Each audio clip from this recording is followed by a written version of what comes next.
दोस्तों एक बार के लिए सोच कर देखिए कि अतीत में एक ऐसा वक्त भी था जब इस ब्रह्मांड में ना आप थे ना मैं, ना कोई आवाज थी ना कोई रोशनी, ना आसमान था न जमीन, यहाँ तक कि अंधेरा भी नहीं था, क्योंकि अंधेरे को देखने के लिए भी रोशनी की गैर मौजूदगी चाहिए और यहाँ तो रोशनी का कोई कॉन्सेप्ट ही मौजूद नहीं था। उस समय ब्रह्मांड में कोई स्पेस नहीं था, कोई समय नहीं था, कोई दिशा नहीं थी और ना ही फिजिक्स का कोई नियम था। उस समय ब्रह्मांड में ना ग्रेविटी थी, ना एनर्जी, ना मैटर, बस कुछ भी नहीं।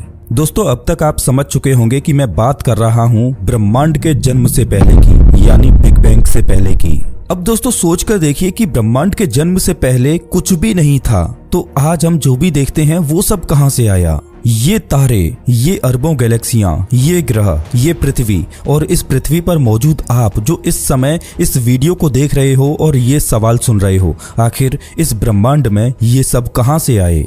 दोस्तों अक्सर हम सुनते हैं कि ब्रह्मांड का जन्म नथिंग यानी जीरो से एक बिग बैंग धमाके के द्वारा शुरू हुआ, लेकिन बिग बैंग भी तो एक घटना है और हर घटना के लिए किसी न किसी चीज का होना जरूरी होता है। तो असली सवाल ये नहीं कि बिग बैंग कैसे हुआ, बल्कि असली सवाल तो ये है कि बिग बैंग होने की जरूरत ही क्यों पड़ी।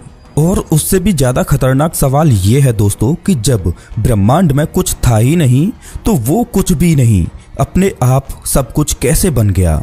आखिर इस ब्रह्मांड में नथिंग से समथिंग कैसे बन गया?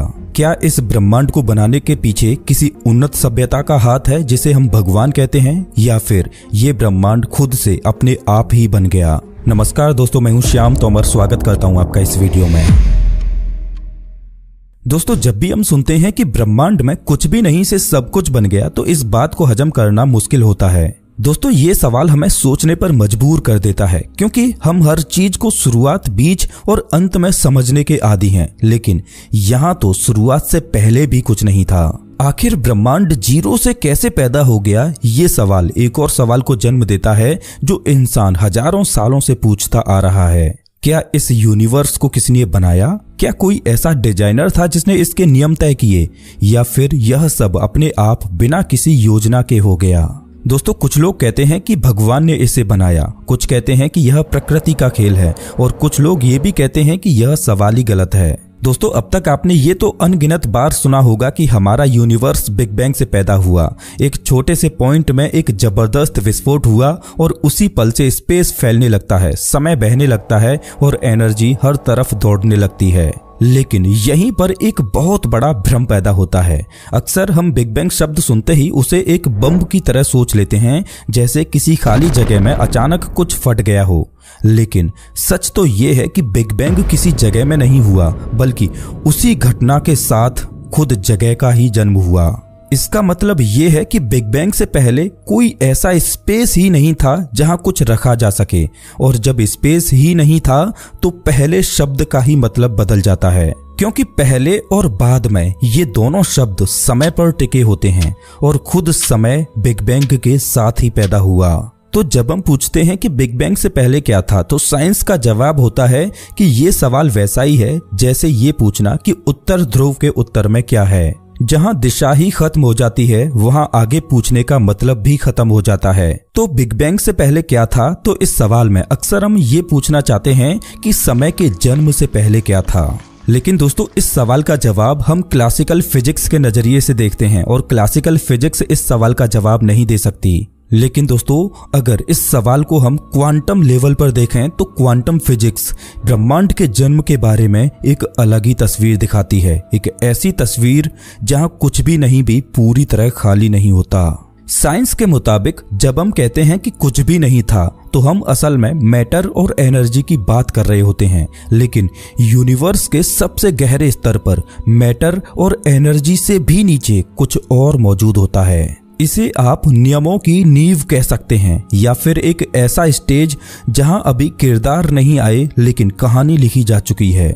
दोस्तों जब भी हम कहते हैं कि कुछ भी नहीं था तो हम आमतौर पर एक खालीपन की कल्पना करते हैं, एक ऐसा खाली डब्बा जिसमें न हवा है, न रोशनी, न कण, न ऊर्जा। लेकिन दोस्तों साइंस की दुनिया में ये कल्पना पूरी तरह गलत साबित हो चुकी है। फिजिक्स कहती है कि नथिंग जैसी कोई चीज असल में मौजूद ही नहीं होती। आप चाहे यूनिवर्स से सारा मैटर हटा दें, सारी रोशनी निकाल दें, सारी एनर्जी खत्म कर दें, फिर भी जो बचता है वो पूरी तरह खाली नहीं होता। दोस्तों जो खाली बचता है उसे कहा जाता है क्वांटम वैक्यूम। दोस्तों अक्सर हम वैक्यूम शब्द सुनते ही सोचते हैं कि कोई खाली जगह, लेकिन क्वांटम फिजिक्स के मुताबिक यह खाली जगह भी लगातार उथल पुथल से भरी रहती है। इस वैक्यूम में बेहद ही छोटे स्तर पर पार्टिकल्स और एंटी पार्टिकल्स अचानक पैदा होते हैं और फिर एक पल में गायब हो जाते हैं। पार्टिकल और एंटी पार्टिकल को आप इस तरह से समझिए कि अचानक से वैक्यूम में 0 से +1 और -1 पैदा होते हैं और फिर से +1 और -1 आपस में मिलकर 0 बन जाते हैं। दोस्तों वैक्यूम में पार्टिकल और एंटी पार्टिकल्स के बनने की ये घटना इतनी तेजी से होती है कि हम उन्हें सीधे देख भी नहीं सकते, लेकिन उनके असर को हम माप जरूर सकते हैं। वैज्ञानिकों ने एक एक्सपेरिमेंट किया जिसमें उन्होंने एक कंटेनर के अंदर वैक्यूम क्रिएट किया और उस वैक्यूम में 2 धातु की प्लेटों को रखा। अब दोस्तों मजे की बात क्या है पता है? उस वैक्यूम में रखी दोनों धातु की प्लेट्स एक दूसरे की तरफ अट्रैक्ट होने लगी, वो भी बिना मैग्नेटिक फील्ड के, बिना बिजली के और बिना ग्रेविटी के। दोस्तों ये एक्सपेरिमेंट हमें ये बताता है कि जिसे हम खाली कहते हैं असल में वो खाली नहीं बल्कि एनर्जी से भरा हुआ होता है। उस वैक्यूम के अंदर क्वांटम लेवल पर पार्टिकल्स और एंटी पार्टिकल्स बनते हैं जो कि पल भर में एक दूसरे को कैंसिल आउट कर देते हैं। अब दोस्तों सोचकर देखिए कि 0 से जो पार्टिकल्स और एंटी पार्टिकल्स पैदा हो रहे हैं वो एक दूसरे को कैंसिल आउट ना करें तो क्या होगा? तो दोस्तों इससे होगा ये कि जो पार्टिकल्स होंगे उससे एक अलग यूनिवर्स का निर्माण होगा और जो एंटी पार्टिकल्स होंगे उससे एक अलग यूनिवर्स का निर्माण होगा और दोनों यूनिवर्स में फिजिक्स के अलग अलग नियम काम कर रहे होंगे। और भविष्य में पार्टिकल्स और एंटी पार्टिकल से बने ये दोनों यूनिवर्स कभी एक दूसरे से मिलते हैं तो ये फिर से एक दूसरे को कैंसिल आउट करके 0 बना सकते हैं। दोस्तों वैज्ञानिकों का मानना है कि जिसे हम बिग बैंग कहते हैं, जिसमें नथिंग से समथिंग बना, असल में उसमें 0 से मैटर और एंटी मैटर इसी तरह से पैदा हुआ होगा। और जिस ब्रह्मांड को हम देखते हैं वो मैटर से बना हुआ है, लेकिन कहीं ना कहीं किसी दूसरी डायमेंशन में हमारे ब्रह्मांड की तरह ही एंटी मैटर से बना हुआ ब्रह्मांड भी मौजूद होगा। और वो एंटी मैटर से बना ब्रह्मांड और हमारा मैटर से बना ब्रह्मांड अगर किसी दिन आपस में टकरा गए तो ये दोनों ब्रह्मांड एक दूसरे को कैंसिल आउट करके फिर से 0 बना देंगे। दोस्तों ये विचार सच में डरा देता है, लेकिन ब्रह्मांड के जन्म के बारे में क्वांटम फिजिक्स के द्वारा दी गई ये थ्योरी सटीक लगती है। अब दोस्तों यहाँ पर आपके मन में एक सवाल आ सकता है कि जैसा कि अभी हमने जाना कि क्वांटम लेवल पर 0 से पार्टिकल्स और एंटी पार्टिकल्स अचानक से पैदा होते हैं और पल भर में पार्टिकल्स और एंटी पार्टिकल्स एक दूसरे को कैंसिल आउट करके फिर से 0 बना देते हैं, यानी नथिंग से समथिंग बना और पल भर में समथिंग से फिर से नथिंग बन जाता है। अगर इसे ब्रह्मांड के संदर्भ में देखें कि अगर यूनिवर्स का जन्म सिर्फ एक क्वांटम घटना थी तो वो तुरंत खत्म क्यों नहीं हो गया? क्योंकि क्वांटम दुनिया में जो चीजें अचानक से पैदा होती हैं वो उतनी ही जल्दी गायब भी हो जाती हैं। तो दोस्तों इस सवाल का जवाब छुपा है एनर्जी के एक बेहद अजीब और हैरान करने वाले कॉन्सेप्ट में। हम आमतौर पर सोचते हैं कि यूनिवर्स में बहुत सारी एनर्जी है, तारे जल रहे हैं, गैलेक्सियां घूम रही हैं, हर जगह कुछ न कुछ चल रहा है, लेकिन फिजिक्स एक और बात कहती है, वो ये कि मैटर और रेडिएशन की एनर्जी पॉजिटिव होती है लेकिन ग्रेविटी की एनर्जी नेगेटिव मानी जाती है। और जब वैज्ञानिकों ने पूरे यूनिवर्स की गणना की तो उन्हें एक चौंकाने वाला नतीजा मिला।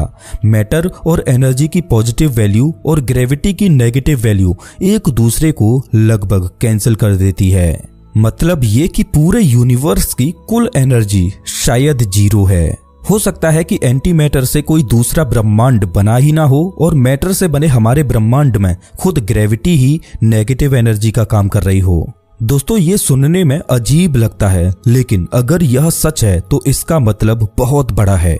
इसका मतलब ये है कि यूनिवर्स को पैदा होने के लिए किसी एक्स्ट्रा एनर्जी की जरूरत ही नहीं पड़ी, जैसे 0 से 0 बन जाए।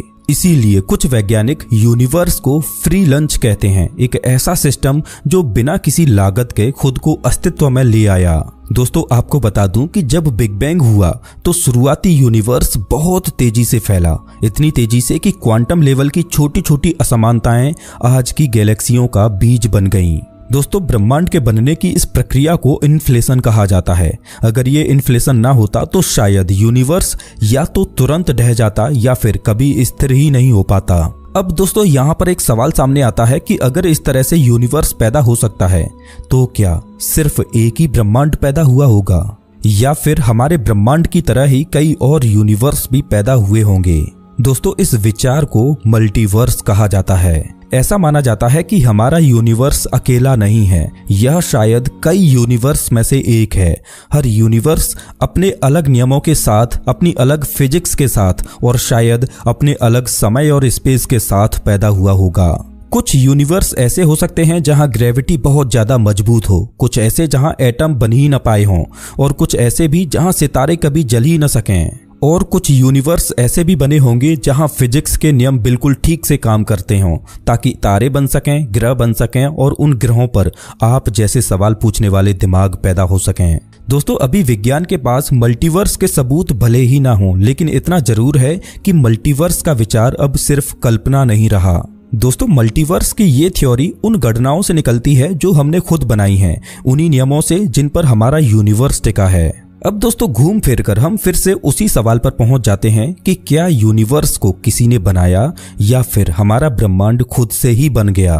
दोस्तों यह सवाल सिर्फ धार्मिक नहीं है बल्कि यह दार्शनिक भी है और हैरानी की बात यह है कि यह सवाल साइंस के दरवाजे पर भी खड़ा मिलता है। बहुत से लोग मानते हैं कि ब्रह्मांड में इतने सटीक नियम, इतना संतुलन और इतनी जटिलता अपने आप नहीं हो सकती। उनके लिए यूनिवर्स एक डिजाइन की तरह है और हर डिजाइन के पीछे एक डिजाइनर जरूर होता है। लेकिन दोस्तों साइंस यहाँ पर एक अलग रास्ता दिखाती है। साइंस ये नहीं कहती कि भगवान है या नहीं, बल्कि साइंस बस ये पूछती है कि क्या यूनिवर्स को चलाने के लिए किसी एक्सटर्नल कंट्रोल की जरूरत है भी या नहीं।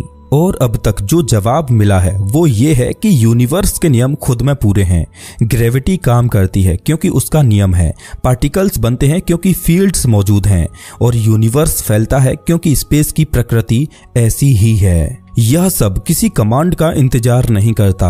यहाँ पर एक बहुत अहम फर्क ये है कि साइंस ये नहीं कह रही कि कोई निर्माता नहीं हो सकता, बल्कि साइंस बस यह कह रही है कि यूनिवर्स को समझने के लिए हमें अभी तक किसी निर्माता को जोड़ने की जरूरत नहीं पड़ी। और यही बात कई लोगों को सोचने पर मजबूर कर देती है, क्योंकि अगर यूनिवर्स खुद ही अपने नियमों से चल रहा है तो फिर इंसान की इस ब्रह्मांड में क्या जगह है। क्या हम सिर्फ एक दुर्घटना हैं या एक संयोग या फिर किसी बड़े पैटर्न का हिस्सा। इस विशालकाय ब्रह्मांड में आप सिर्फ एक छोटा सा इंसान हैं, एक मामूली से ग्रह पर जो खुद एक साधारण से तारे के चारों ओर घूम रहा है, जो खुद अरबों तारों में से एक है। वैसे दोस्तों आपका क्या मानना है कि क्या ब्रह्मांड को किसी क्रिएटर ने क्रिएट किया है या फिर ब्रह्मांड का जन्म अपने आप ही प्राकृतिक तौर पर हो गया। मुझे कमेंट करके जरूर बताएं। अगर आपको ये वीडियो अच्छा लगा हो तो इसे लाइक करें और ऐसे ही वीडियोज के लिए चैनल को सब्सक्राइब करें। मिलता हूं मैं आपसे एक नए वीडियो में, तब तक के लिए नमस्कार।